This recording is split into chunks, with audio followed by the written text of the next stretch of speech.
Hello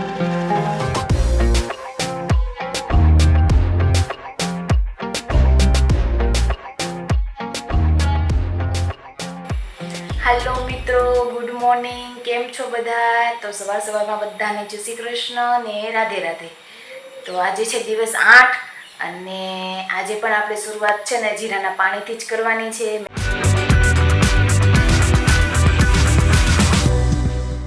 જીરાનું પાણી જો ઉકાળ્યું હતું, હવે એને છે ને થોડુંક ઠરવા મૂકી દીધું છે, કેમ કે આપણે એટલું બધું ગરમ પાણી છે ને નથી પીવાનું ગરમીના લીધે। અને જીરું છે ને આપણે આગલી રાતે પલાળી દેવાનું છે। જો ભૂલાઈ ગયું હોય ને તો તમે સવારે ગરમ પાણી કરો ને એમાં પણ 1 ચમચી એડ કરી દેવાનું, કેમ કે ભાઈ છોકરાવાળા હોય નાના તો ભૂલાઈ જાય કદાચ કામમાં ને કામમાં, તો વાંધો નહીં। અને હું છે ને સવારે 6 વાગે ઉઠું છું, મારે ટિફિનને હોય એટલે હું 6 વાગે ઉઠું, તો હું 6 વાગે છે ને પી લઉં છું પાણી। પણ તમે જે ટાઈમે ઉઠતા હોય ને એ ટાઈમે તમારે પીવાનું છે। મતલબ તમે 7 વાગે જાગો તો 7 વાગે ને 7:30 જાગો તો 7:30 વાગે, પણ તમારે છે ને નાસ્તો 8:30 વાગ્યા પહેલાં ફરજિયાત કરી જ લેવાનો છે। નાસ્તાનો ટાઈમ છે ને તમારે 9 વાગ્યા પછી નાસ્તો નથી કરવાનો, 9 વાગ્યા પહેલાં મતલબ 8:30 વાગ્યા પહેલાં તમારે નાસ્તો પતાવી દેવાનો છે। તમે ભલે થોડાક મોડા જાગતા હોય તો જીરા પાણી પીવા માટે 6 વાગે ઉઠવાની જરૂર નથી। હું ટાઈમ 6 વાગ્યાનો બતાવું છું, કેમ કે 6 વાગે હું જાગું છું એટલા માટે।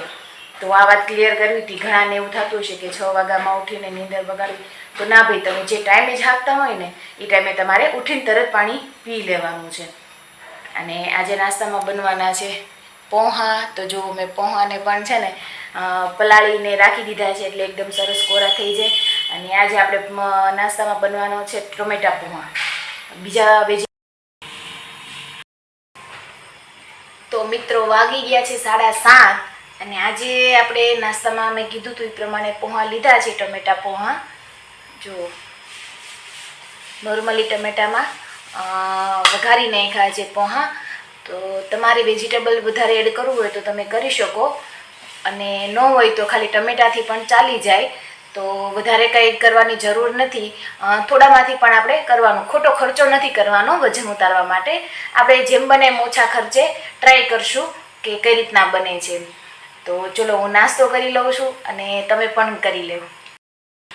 તો મિત્રો આ છે ચિયા સીડ્સ। તો ચિયા સીડ્સને આપણે છે ને 2 કલાક અગાઉ જ પલાળી દેવાના છે। તો એના માટે છે ને નોર્મલ પાણી ભરી લેવાનું છે, આપણે એડ કરી દેવાનું છે। જો 1 ચમચી ચિયા સીડ્સ છે ને આની અંદર એડ કરી અને 2 કલાક માટે પલાળવા મૂકી દેવાનું છે। પછી આપણે જ્યારે પીશું ને ત્યારે એની અંદર લીંબુ, ચપટી મરી અને સંચળ એડ કરીને પી જવાનું છે। જો તમારી પાસે ચિયા સીડ અવેલેબલ ન હોય ને તો તમે છે ને ખાલી નોર્મલ લીંબુ, સંચળ અને ચપટી મરી પાવડર નાખીને પણ પાણી લઈ શકો છો।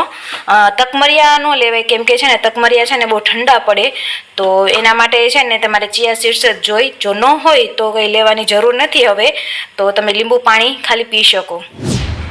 તો અત્યારે આપણે 10:30 વાગે ચિયા સીડ્સનું પાણી પીએ છીએ। 10 સાડા 10 સુધીમાં પી લેવાનું છે, કેમ કે આપણે 12 સાડા 12 વાગે જમવાનું હોય ને એટલા માટે। અને જો 12 થી તે 2 ના વચ્ચેના ગાળામાં જમી લેવું જોઈએ, 2 વાગ્યા પછી ન જમવું જોઈએ, કેમ કે ટાઈમ પછી આપણી પાસે જાજો ન રહે, 4 વાગે આપણે ફ્રૂટ ખાવાનું હોય ને એટલા માટે।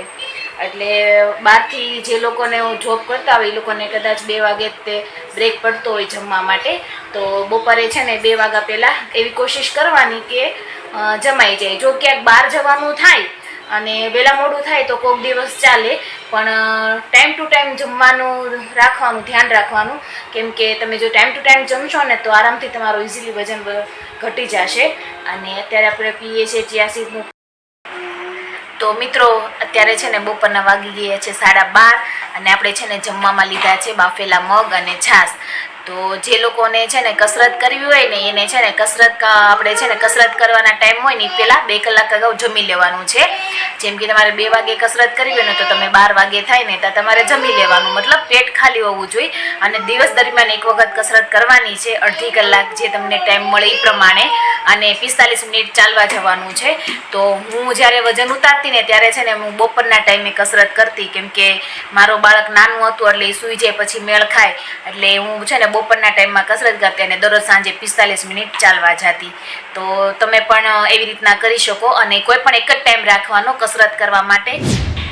તો હાલો મિત્રો, હવે થઈ ગયો છે સાંજના જમવાનો ટાઈમ. તો આજે હું બનાવું છું સાંજે ચણાના રવાના પુડલા બીટવાળા. એમાં મેં છે ને ચણાનો લોટ, રવો અને બીટ ખમણી, ગાજર ખમણી ને નાખી દીધું છે. અને બાકીનું છે ને મેં સલાડ એડ કરવા ઉપરથી સલાડ સુધારી નાખ્યું છે.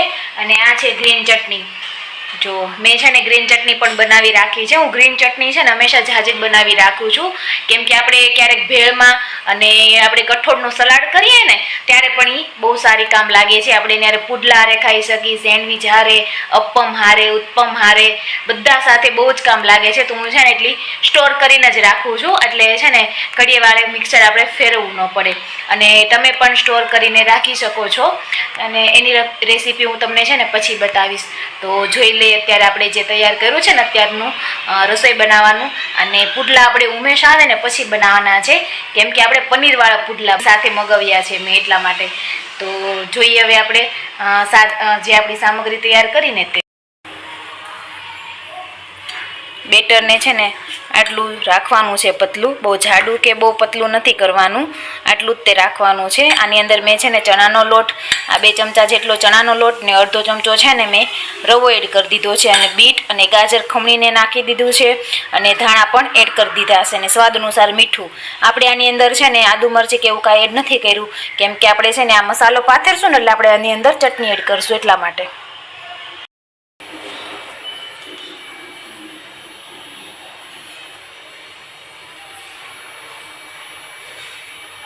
ગરમ થઈ ગયું છે તો આપણે આને છે ને પાથરી લઈએ.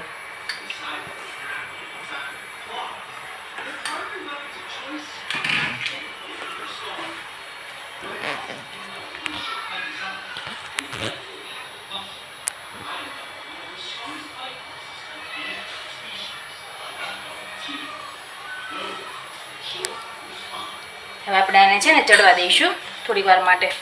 અને બંને સાઈડ છે ને પલટાવીને પછી આપણે છે ને આપણું જે સલાડ છે ને તૈયાર કરેલું એ એડ કરવાનું છે, કેમ કે છે ને એમને એડ કરી દેશું ને તો કદાચ વળી ઉઠલું કે ન ઉઠલું તો કાંઈ નક્કી નહીં. એટલે બંને બાજુ ફેરવીને પછી જ તે એડ કરવાનું.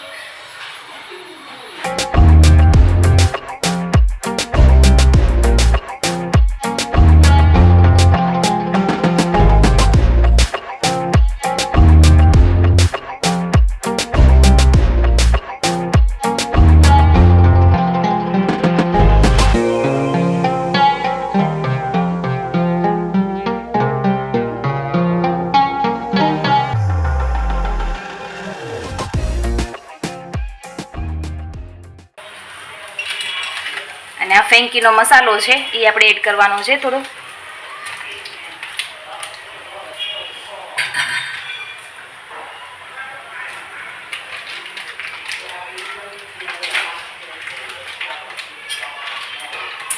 અને ઉપરથી આ પનીર છે હો.